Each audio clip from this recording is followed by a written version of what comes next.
Today we're going to be wrapping up phase 1 of our springtime overhaul on the UglyTruck. And if all goes according to plan, we are going to be going on our very first test drive, doing some tuning, and we're probably going to be doing some burnouts. Because, I mean, obviously that's what you do.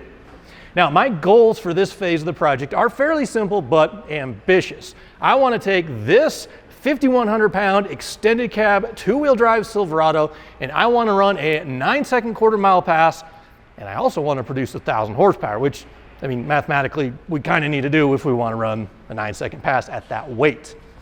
Now, the way that most people would accomplish both of these goals is fairly simple but kind of boring in my opinion.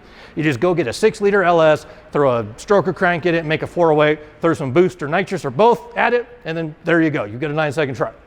But I didn't want to do that because LSs are boring. I mean, I like them as much as the next guy, but they're not very exciting because everyone does it. So instead, we are going to be using this somewhat oddball power plant, the Gen 7 big block Chevy that produces 496 cubic inches or 8.1 liters.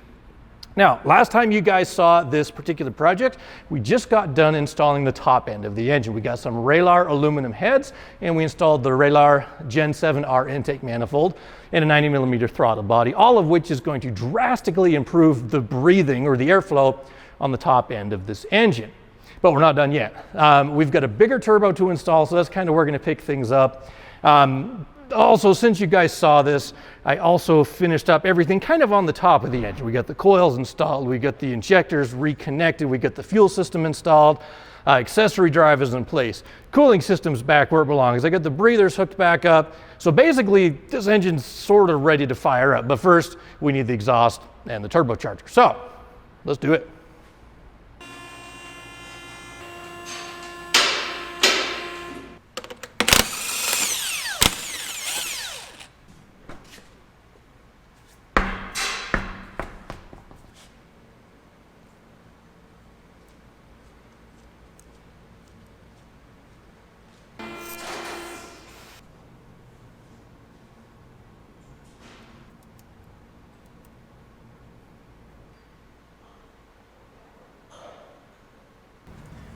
Now, I initially turbocharged this truck way back in the fall of 2020, and it has been running, I mean, honestly, it's been running amazing.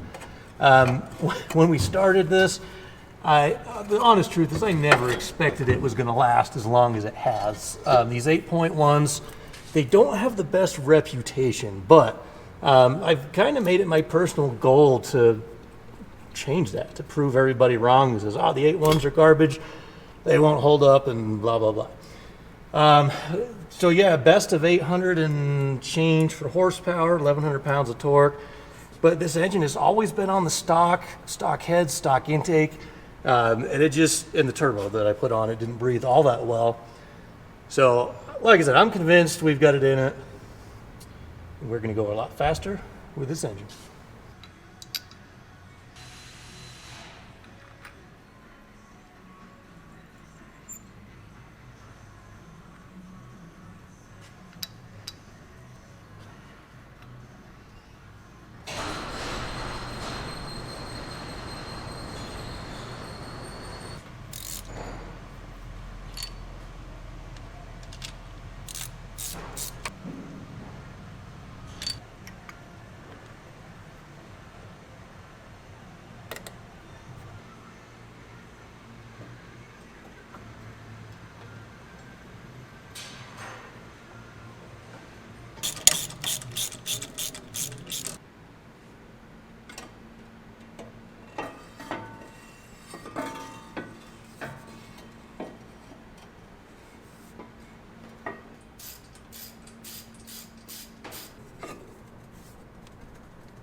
All right, guys, we're taking a quick detour because I found something that I was never really happy with about how my turbo kit fit. So we're gonna take the time now to adjust it.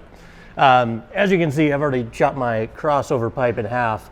because when this side, when I built it, it kind of came down, then went uphill across the bottom. I never really liked that, so I made a cutout here. I'm going to cut here, shorten it a little bit, bring that angle uphill, lengthen the middle, and then it'll make me happy. Plus, there's actually going to buy me a little bit more clearance between the 4-inch down pipe and the up pipe here, because the V-band of this was just kind of rubbing and wearing into the crossover as well. So one more quick thing to fix, but in the long run, it's going to be a cooler, nicer, better finished product.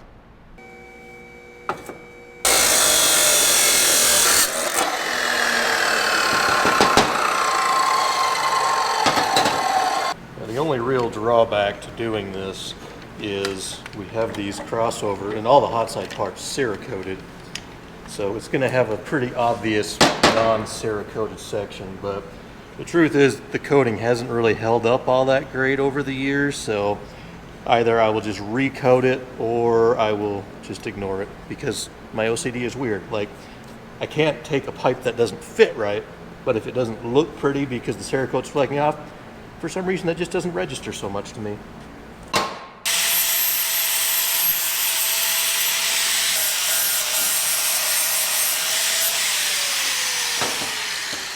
So the other thing that this allows me to do is actually make a seam that's more centered in the oil pan here. Before, the weld seam was just off center. That doesn't look right. So I cut this pipe back just a little bit, and then now we're going to have a short seam, or a short section in the middle, so I could add 2 5/8 to it, but then we'll have a seam equidistant to the middle. Makes me happy.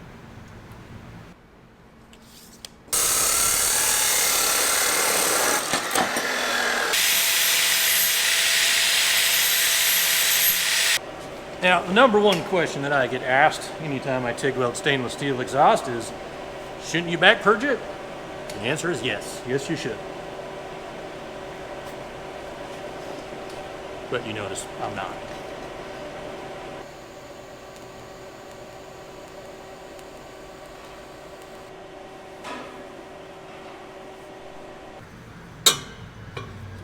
Should be a perfect fit. We kind of got to go just like that. Are you good? Yeah.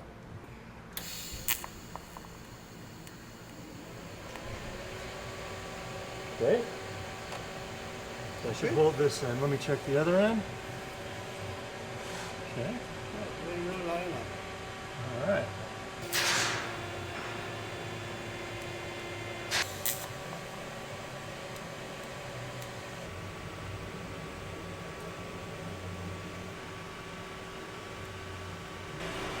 All right, get 4 solid tacks on each. Everything's of course tightened in place right now, so we know it's gonna line up. All we gotta do is pull it out and finish welding.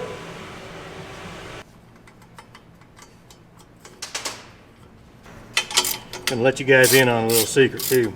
Another reason, or actually if I'm being honest, the main reason why I'm redoing this is because I wasn't happy with how this V-band lined up. Had to kind of stretch the pipe a little bit, which I don't like. So we fixed it. Because before, to get this thing lined up, I'd have to just kind of crank on it, and it would have worked, but now, look at that. It just sits perfectly lined up. We like that. We like that a lot.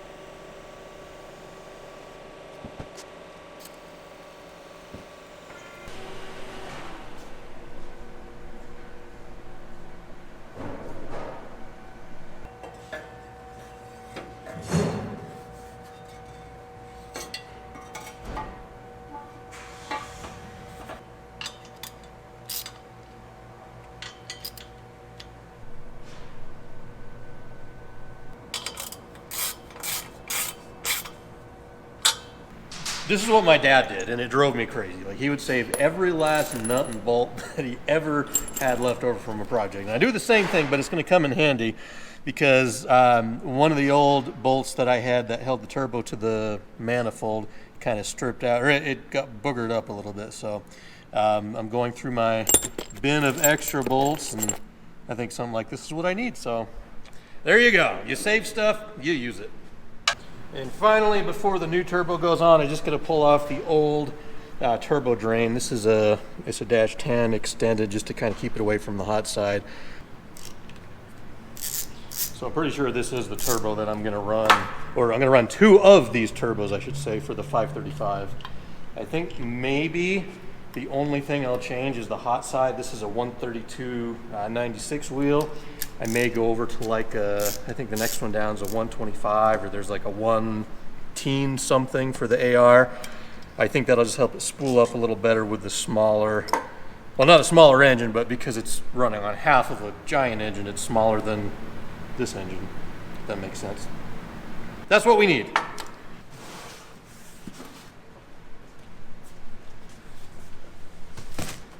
This is an S485 103. So 85 millimeter compressor, 103 millimeter turbine. So it's not like giant, but it's a fair amount bigger than what we had.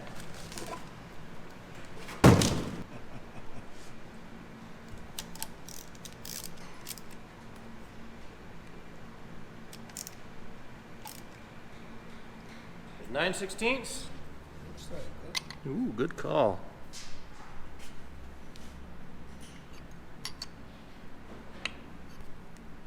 Go straight? Yep, you go straight that way. Perfect.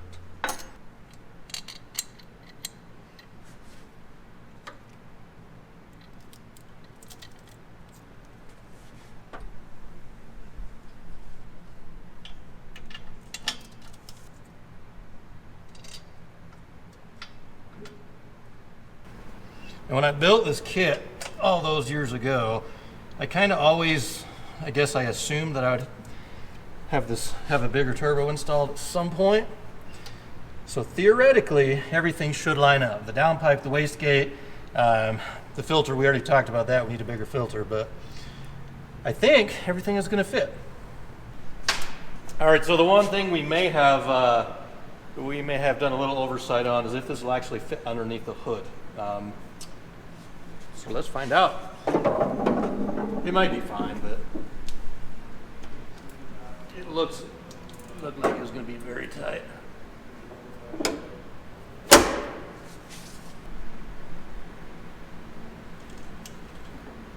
Oh yeah, we got plenty of room.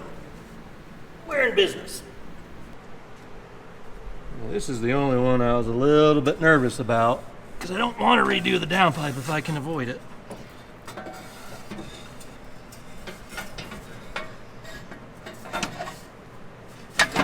Ooh, boy, look at that.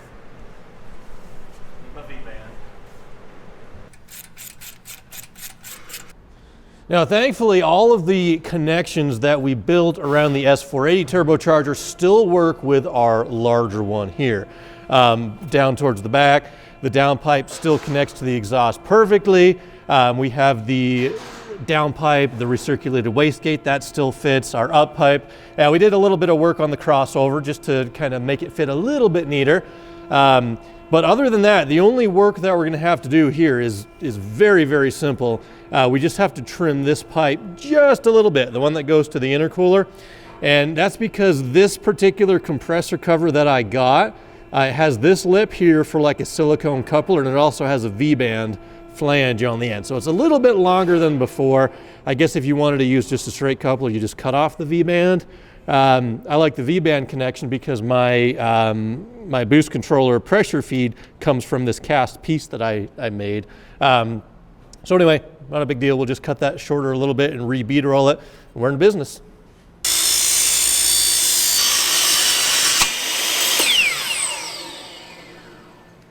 All right, let's see how we did.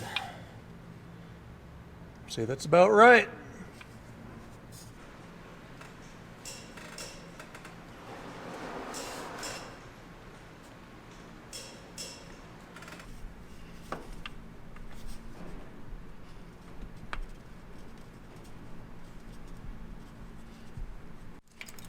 Now, I like these T-bolt clamps because they're inexpensive and easy to work with, but I think on the next go around, especially for the drag truck, I want to use like those Vibrant HD clamps where they have like the little billet coupler and an O-ring. Be a much nicer finished product. Now this may create a little bit of a mess, but I'm going to try just to pre-lube this turbo a little bit. Just got a like cheap syringe off of Amazon or somewhere. Don't really remember. See if I can feed it in without leaking everywhere.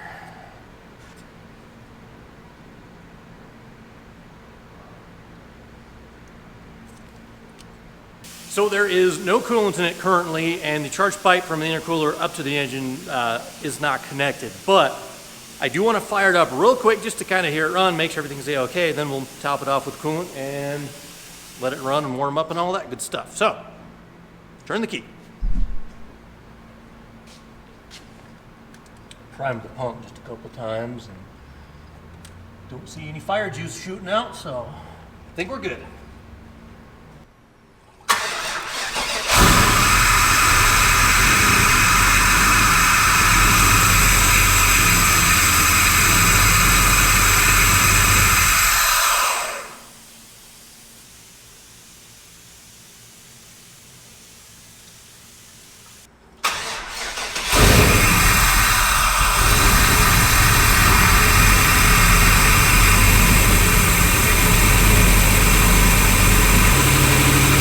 You should get yourself a Tolman Performance hoodie to celebrate the truck firing up, but if you work in a shop, you should definitely cut the strings off so you don't choke yourself. TolmanPerformance.com.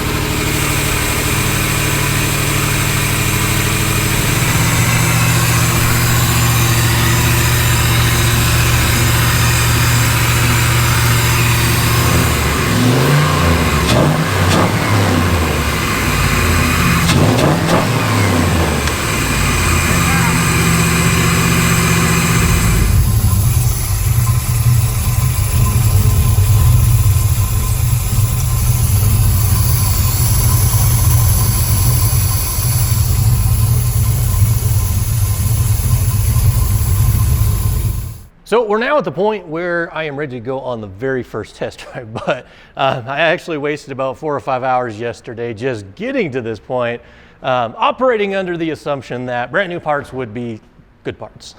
That'll get everybody every now and again. I was adjusting the idle, it wouldn't quite do what I was expecting. Like I'd open the throttle plate, the IAC counts would be open and shut, the idle speed would be too high, I'd close the throttle plate, it would be too low, the IAC counts looked like they were doing what they should, but I just couldn't figure out the idle. But then I went home last night, kind of thought about it, and I was like, I wonder if the IAC motor is even working. So where did it go? Oh, I put it in the old throttle body. But this was a brand new parts store IAC stepper motor that we had thrown into our Holley throttle body. And again, brand new parts, you kind of assume that they're gonna do what they're supposed to do. But when I actually took it out, and I could even observe it through the port in the throttle body, I would command it manually with tuning software and it wouldn't move at all. So I just swapped out the IAC motor that was in the old throttle body. Luckily, TPS and IAC are interchangeable. They're just kind of GM parts. So we threw that in there, and then within a matter of minutes, I was able to get the idle exactly where I wanted. So it'll hold 750 RPM at about 30 counts on the IAC. Then I just dialed in the TPS voltage to be about 0.55. So the computer thinks it's supposed to be idling. It is idling, and we have plenty of range to elevate the idle speed when it's cold and things like that. So I am happy. We get everything buttoned up. We got the charge air cooler tube installed, the blow-off valves reconnected, inlet air temp is now connected. Everything fits beautifully. The only thing that we're missing right now is an air filter. So I'm not going to go on a super crazy long test drive just because the roads are a little bit dusty today. I do have the fender wells installed, or the fender liners, but that has a 5.5-inch inlet versus the 4-inch of the old turbocharger. So we've got a new filter on the way, and I also purchased one of those TurboGuard screens, which is just like a fine stainless steel mesh that I'll put on when we're going to the track. So it'll just kind of stop any like big chunks from getting into the turbo. And I'm kind of hesitant about driving, but This has been a long project, so I am excited enough to throw caution to the wind. I'll just not go off-road. So let's test drive.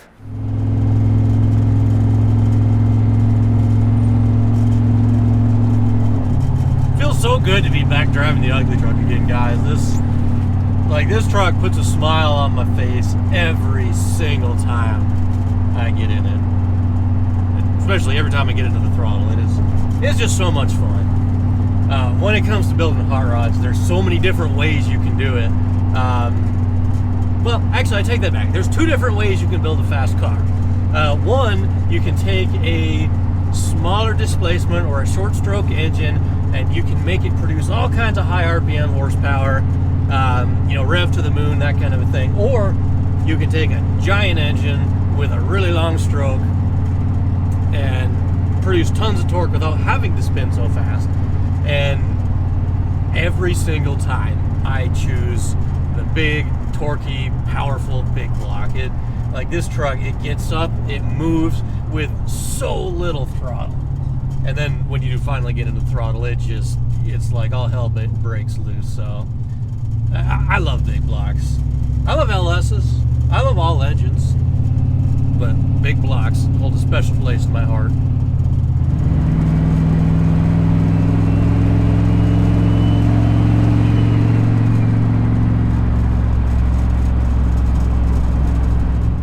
Now I hope the sound translates on the microphone the way it does in here, but the whistle from this turbo is just, oh, it's addictive. Like, that sound it makes is just nuts. Here we go.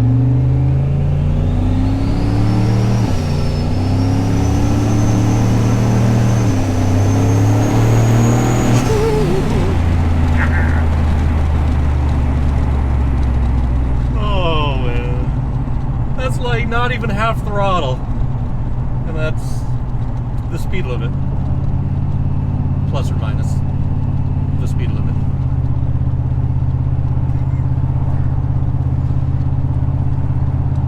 I mean, I have to collect data, right?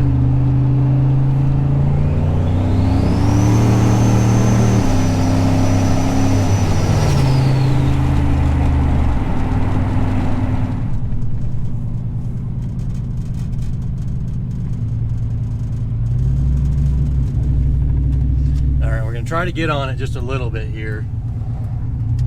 I don't have a lot of space, but I want to see what it's going to do.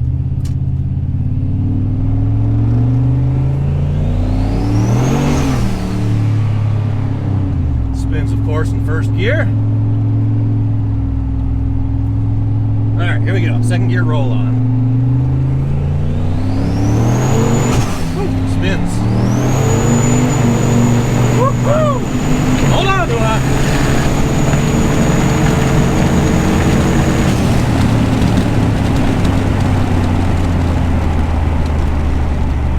Good thing we got those brakes. This thing is dangerous, guys. Oh, I mean, it's 31 degrees outside today, so of course the roads are cold. We've got 295 tires out back. Still, it doesn't do much. But I love it. This big truck, it runs so good.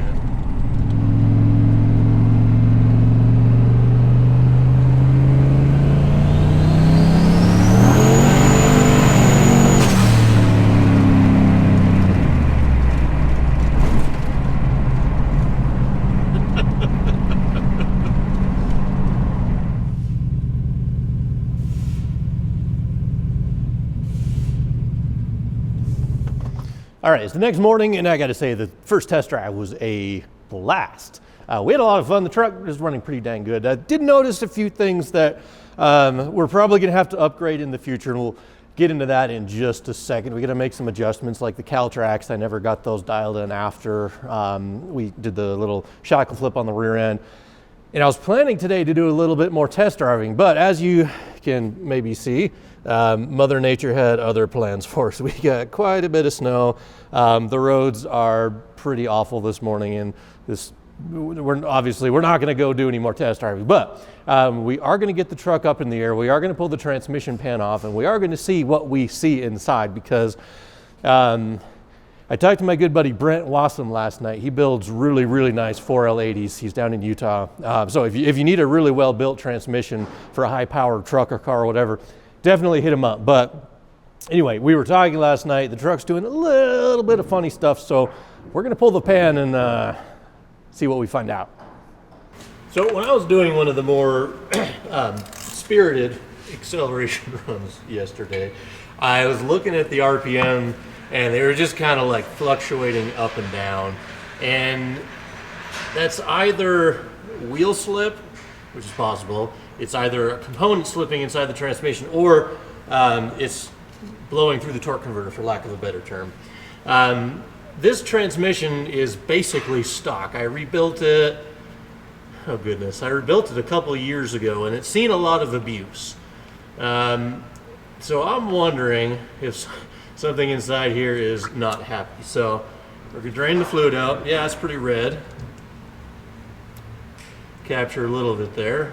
Just trying to see what's, it smells a little funky. But we just want to see what's inside. So I'll drain the fluid out, we'll drop the pan, see if there's any like clutch material that could be indicative of something slipping.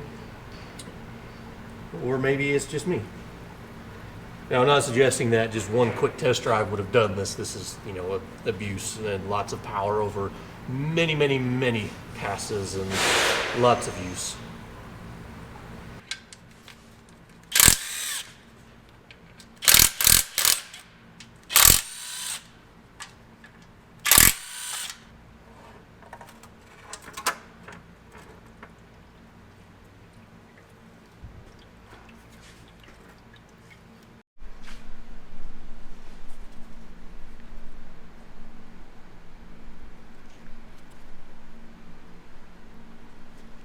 So we got the pan off, and thankfully on the inside it actually looks a lot better than I was concerned that it could have looked. The fluid's still pretty bright, and there's really not a lot of material, just a couple of odd specks here and there.